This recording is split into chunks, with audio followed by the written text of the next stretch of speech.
Bem-vindo a mais uma história, onde um funcionário determinado desmantela a resistência de um gerente mesquinho, revelando a verdade sobre aumentos salariais que deveriam ter sido concedidos a todos, enquanto se arma de coragem e estratégia para lutar pelos direitos de seus colegas.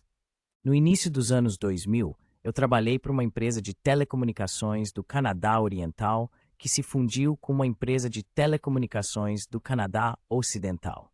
Espero que o antigo gerente de área veja isso. Em dezembro daquele ano, a empresa anunciou que estava dando um aumento de até $3,50 para os representantes de atendimento.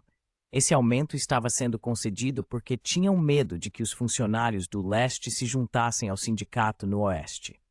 Os aumentos seriam administrados pelos gerentes de área a partir de janeiro.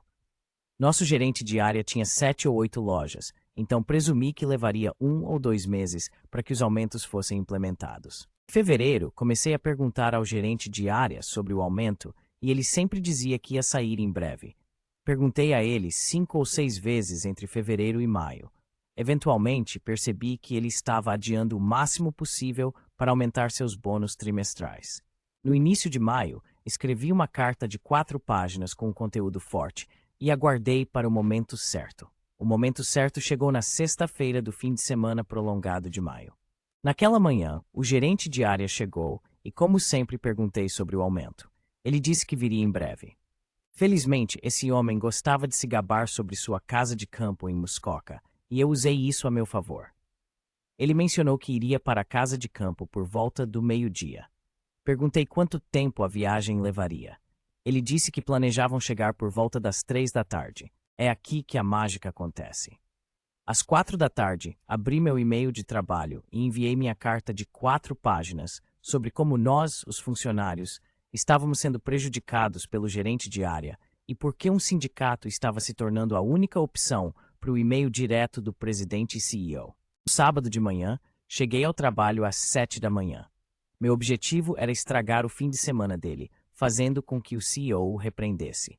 Em vez disso, ele foi forçado a voltar para Toronto, vindo de Muskoka, para se desculpar comigo e me informar que todos da área receberiam o aumento retroativo ao 1º de janeiro e que todos da minha localização estavam recebendo o aumento máximo.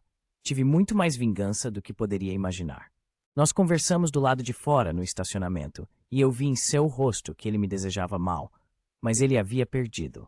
Ele me disse que eu estraguei o fim de semana dele e que teria apreciado se eu tivesse falado com ele primeiro. Eu respondi que ficaria feliz em reencaminhar o e-mail que escrevi para o CEO, que documenta todas as datas e horários em que falei com ele e ele me ignorou. Eu disse a ele que ele estava me roubando ao adiar meu aumento. Então achei justo que ele tivesse perdido seu bônus e que seu fim de semana fosse péssimo.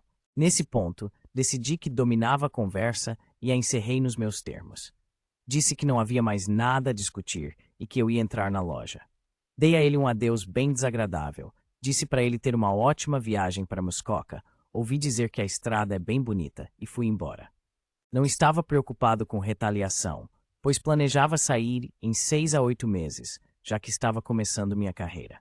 Recebi várias ligações de trabalhadores de outras localidades me agradecendo e fiz questão de compartilhar a história completa, já que ninguém me disse para ficar quieto. Adição à história. A propósito, antes de fazer qualquer uma dessas coisas, liguei para lojas em outras áreas e descobri que eles já tinham recebido seus aumentos entre fevereiro e início de março.